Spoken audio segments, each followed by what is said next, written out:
Hi, my name's James, if you don't know me already, and this is this week's short reflection and meditation.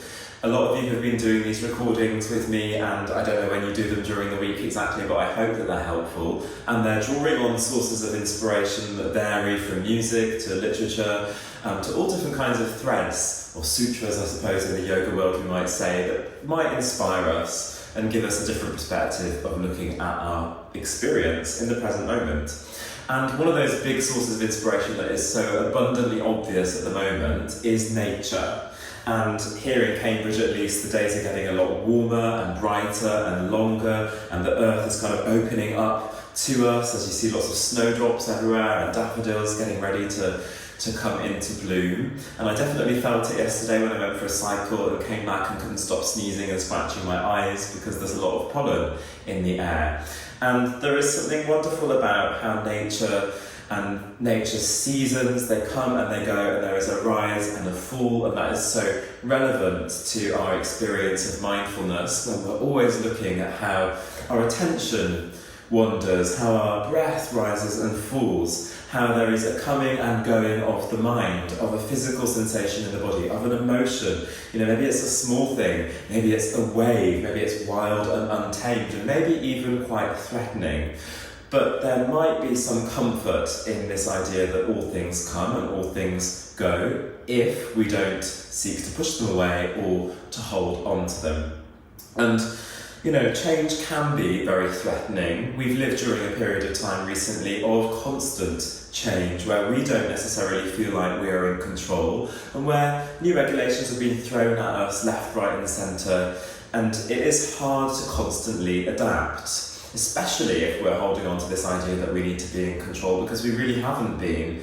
And I suppose, whilst that can be threatening and whilst it can be difficult to feel unseated all of the time, part of the job of being mindful is to find our seat amidst this brute reality that change is constant and change is often uncontrollable.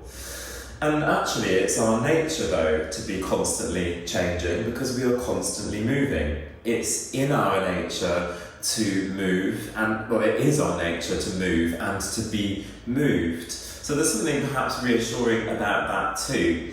And as we observe our constant movement of our breath, our attention, other phenomena in our experience, we can think about how nature is constantly changing and how we wouldn't criticize nature for changing or for having seasons or for having comings and goings. So why would we judge our own experience as bad or our fault? Yes, it may be difficult, but I think one of the big challenges of mindfulness is to remain non-judgmental. When we notice that we get distracted, it's so easy, being the high-achieving, performance-driven creatures that we are, to say, I'm not being good at mindfulness, I'm not doing a good job. Or when we have upsetting feelings or fear or shame, that things that we get to recognise more and more, the more we become acquainted with how we feel them in the body when we stop and slow down. It's quite easy to blame ourselves for how we feel, but we don't always have as much control over that as we think. And today's meditation, we're going to be looking at a particular object, a candle, which is something that you'll need to have to find before we start. Perhaps you need to pause the recording and go and find one. But when a candle flickers and it moves and its light ebbs and then comes back and there's a flicker and there's a lot of fuel one moment, there's not much the next. Well, isn't that how we experience life and our own energy? And we wouldn't judge that candle for not being in a situation where it's being given loads of oxygen, getting loads of fuel to feel good, to burn bright. We might not be burning bright all of the time, and we might not have that fuel, we might not have a lot of emotional oxygen.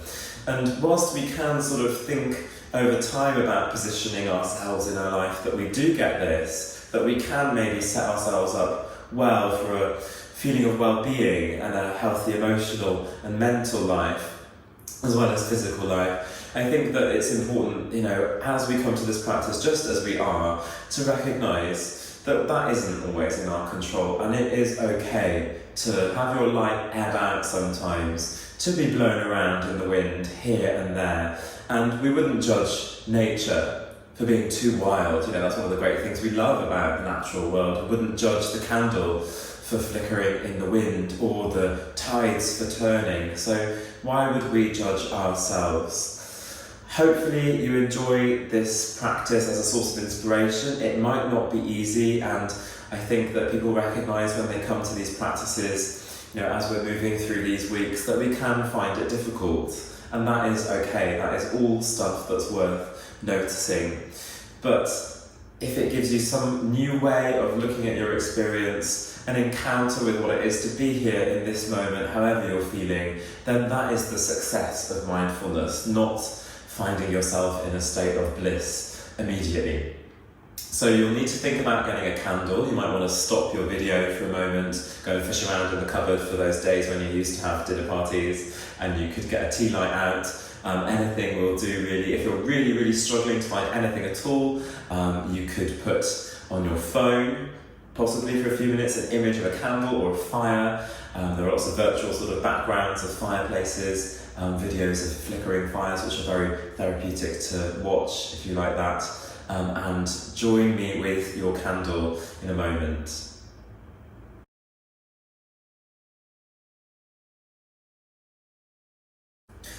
Good, so hopefully that wasn't too much information. It's quite a simple concept, but I do like to talk a lot. So with this candle, you want to find yourself a comfortable position to sit and watch for a while. So you could be on a chair, could be on a sofa, could be in bed, don't mind at all.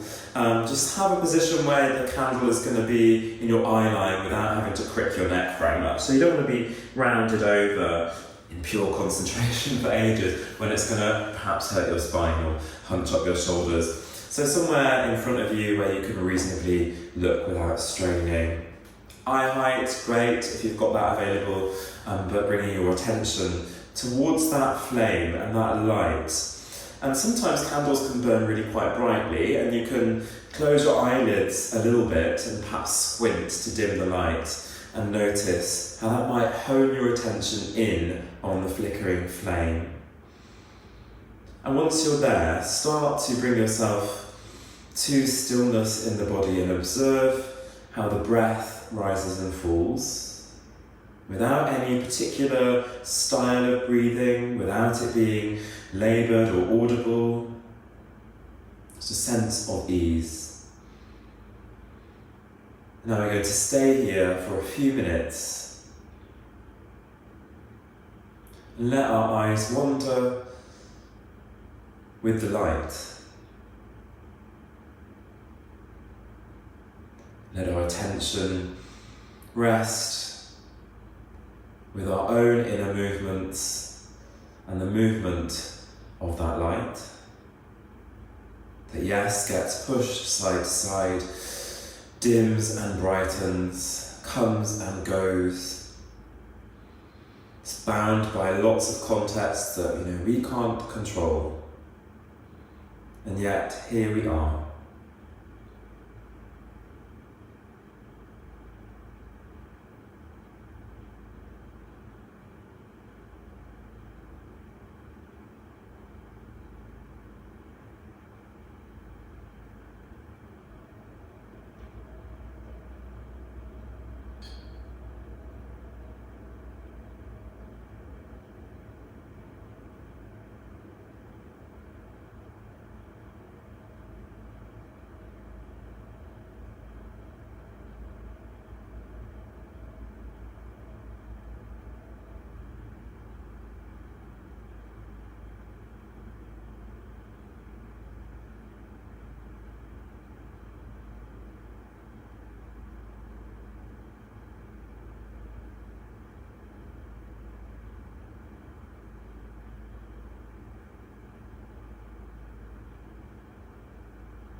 always remember as you're getting used to sitting that you can move, and that if you could make yourself even 1% more relaxed,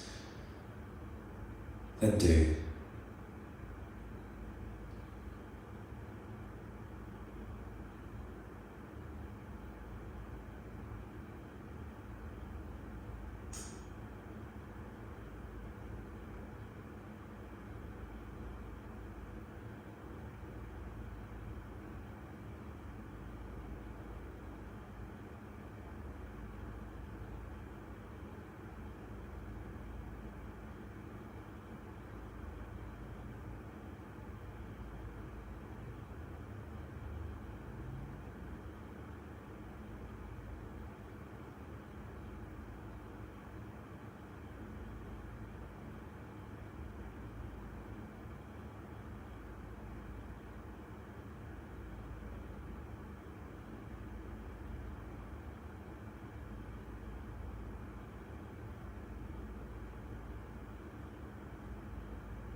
Now start to close your eyes a little more.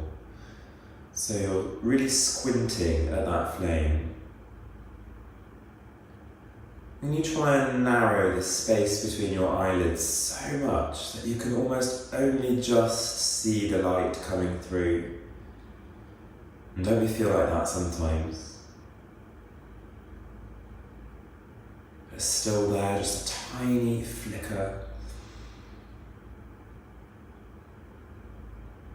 Maybe our own inner light is really out of reach sometimes, but it's still there, so long as we are breathing, moving.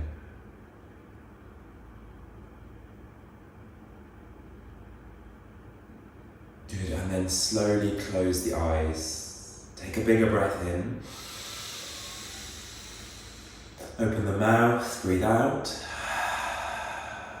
One more like that. Inhale.